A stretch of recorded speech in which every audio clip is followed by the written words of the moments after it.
अमित शाह के मामले में राहुल गांधी को मिली बड़ी जीत। झारखंड हाईकोर्ट ने राहुल गांधी के हक में सुनाया फैसला। राहुल गांधी के खिलाफ दर्ज किया गया था मानहानि का मुकदमा। राहुल के खिलाफ जारी हुआ था गिरफ्तारी वारंट। राहुल गांधी को घेरने के लिए बीजेपी एक के बाद एक बड़ी साजिशें रच रही है। उनके बयानों को लेकर देश के तमाम राज्यों में मामले दर्ज कराए जा रहे हैं, कार्रवाई करने की अपील हो रही है। और सबसे बड़ी बात तो यह है कि मामले उन्हीं राज्यों में दर्ज होते हैं जहां सरकार बीजेपी की होती है। लेकिन राहुल गांधी को घेरने की उनकी हर कोशिश नाकाम साबित हो रही है। बीजेपी की तरफ से एक बार तो राहुल को झटका भी दे दिया गया था, जब गुजरात की निचली अदालत ने कांग्रेस नेता को दोषी ठहराते हुए 2 साल की सजा सुना दी थी। लेकिन सुप्रीम कोर्ट ने राहुल गांधी के हक में फैसला देकर बीजेपी की इस चाल को नाकाम कर दिया था। और अब एक और मामले में रांची हाईकोर्ट में राहुल गांधी को बड़ी जीत मिली है, और इस बार मामला है अमित शाह से जुड़ा हुआ। तो आज हम राहुल गांधी को बीजेपी के खिलाफ हाईकोर्ट में मिली बड़ी जीत पर ही अपनी स्पेशल रिपोर्ट में करेंगे बात। नमस्कार, मैं आराधना।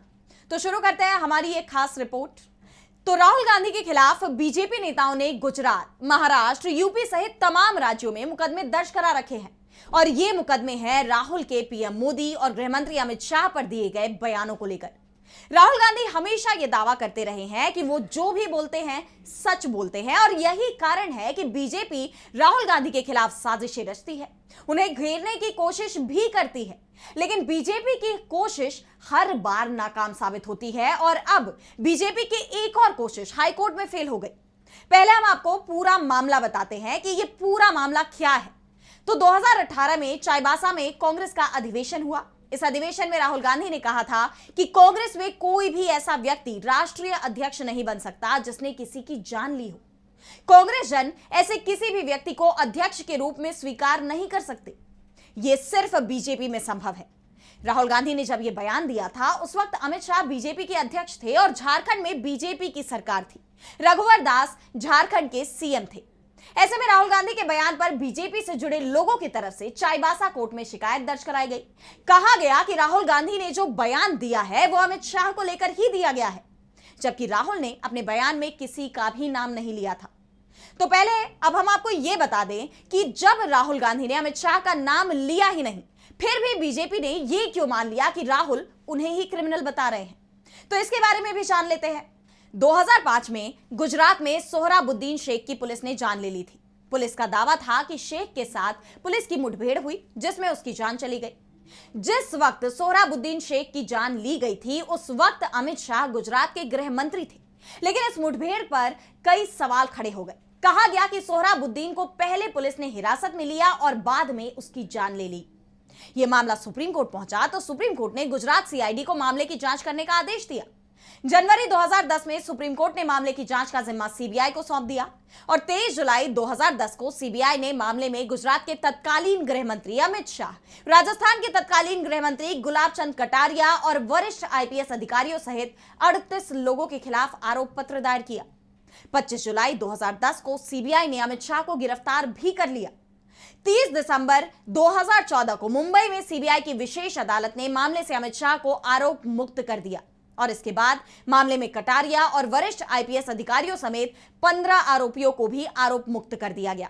अक्टूबर 2017 में मुंबई में सीबीआई की विशेष अदालत ने 22 आरोपियों के खिलाफ आरोप तय किए। अभियोजन पक्ष ने 210 लोगों की गवाही ली, जिनमें से 92 कोर्ट में मुकर गए। 21 दिसंबर 2018 को सीबीआई कोर्ट ने सबूतों के अभाव में सभी आरोपियों को बरी कर दिया, यानी यह मामला खत्म हो गया। लेकिन सबसे बड़ी बात तो यह है कि इस मामले में सीबीआई का फैसला आए हुए 7 साल से ज्यादा का वक्त बीत चुका है, लेकिन सीबीआई ने फैसले के खिलाफ अपील नहीं की। बॉम्बे हाईकोर्ट में भी सीबीआई ने साफ कह दिया कि वो इस फैसले को चुनौती नहीं देंगे। ये बात तो हो गई उस मामले की जिसे लेकर राहुल गांधी ने कथित तौर पर टिप्पणी की और इसे ही लेकर शिकायत किया गया। लेकिन राहुल ने किसी का नाम नहीं लिया था, इसलिए हम ये नहीं कह रहे हैं कि राहुल गांधी ने जो कहा वो गृह मंत्री अमित शाह के लिए ही था। लेकिन जैसा कि आप जानते हैं कि जब राहुल ने बयान दिया, उस वक्त झारखंड में बीजेपी की सरकार थी। तो आनन फानन में चाईबासा निवासी बीजेपी नेता प्रताप कटियार ने कांग्रेस सांसद राहुल गांधी के खिलाफ आपराधिक मानहानि की शिकायत दर्ज करा दी। इस मामले में अप्रैल 2022 में अदालत ने जमानती वारंट और फरवरी 2024 में गैर जमानती वारंट जारी किया था। राहुल गांधी ने कोर्ट में पेशी से छूट के लिए सीआरपीसी की धारा 205 के तहत आवेदन दिया था, जिसे चाईबासा कोर्ट ने खारिज कर दिया था।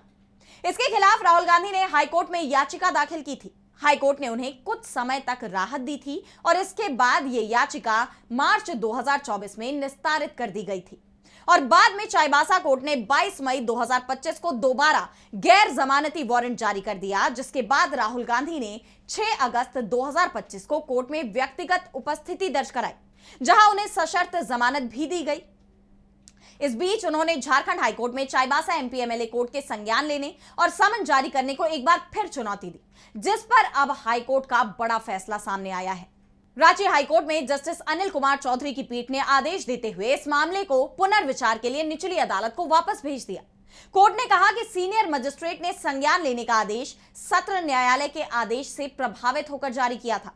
यानी राहुल गांधी के खिलाफ बिहार चुनाव से पहले जो साजिश बीजेपी की तरफ से की जा रही थी, उस पर कोर्ट ने ही बीजेपी को झटका दे दिया है।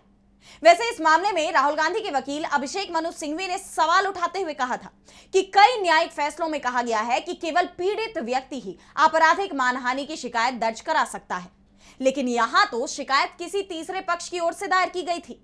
मानहानि मामले में ऐसा करना स्वीकार्य नहीं है। अगर कोई पीड़ित व्यक्ति नहीं है तो शिकायत दर्ज कराने के लिए प्रॉक्सी कैसे ले सकते हैं? और सबसे बड़ी बात तो यह है कि राहुल गांधी ने अपने बयान में किसी का नाम तक नहीं लिया था, फिर यह शिकायत कैसे दर्ज की जा सकती है? हाईकोर्ट के आदेश को कांग्रेस ने न्याय की जीत बताया है। वैसे यह कोई पहला मामला नहीं है जिसमें राहुल गांधी के खिलाफ इसी तरह के मामले दर्ज कराए गए हों और बीजेपी की साजिश को कोर्ट में नाकाम कर दिया गया है। राहुल पर 1 दर्जन से ज्यादा मामले दर्ज कराए गए हैं, लेकिन किसी भी मामले में बीजेपी राहुल गांधी को घेरने में अब तक कामयाब नहीं हो पाई है। रांची हाईकोर्ट में राहुल गांधी को मिली जीत के बाद बीजेपी नेताओं ने चुप्पी साध ली है, लेकिन एक बात तो साफ हो गई है कि बीजेपी राहुल के खिलाफ जो साजिशें कर रही है उसमें किसी भी तरह की कमी नहीं आएगी, क्योंकि राहुल गांधी इस समय बीजेपी के लिए सबसे बड़ी चुनौती बन गए हैं। जिस तरह से वो मोदी सरकार के खिलाफ आक्रामक है और जिस तरह उनकी लोकप्रियता जनता के बीच बढ़ती जा चुकी है, वो ये ऐलान कर चुके हैं कि वो किसी से नहीं डरते। उससे बीजेपी के नेताओं को जरूर डर लग रहा है और यही कारण है कि राहुल पर लगातार मुकदमे दर्ज किए जा रहे हैं, लेकिन हर बार राहुल के आगे बीजेपी को हार का ही सामना करना पड़ रहा है, जैसा कि इस बार भी हुआ। फिलहाल आज के लिए बस इतना ही। अगर आपको ये स्पेशल रिपोर्ट पसंद आई तो वीडियो को लाइक करना ना भूलें और चैनल को सब्सक्राइब कर लें और आपकी जो भी राय है इस वीडियो को लेकर हमें कमेंट सेक्शन में जरूर बताएं। इसी के साथ अब मुझे दीजिए इजाजत और देश दुनिया की तमाम बड़ी खबरों के लिए आप देखते रहिए डीबी लाइव। नमस्कार।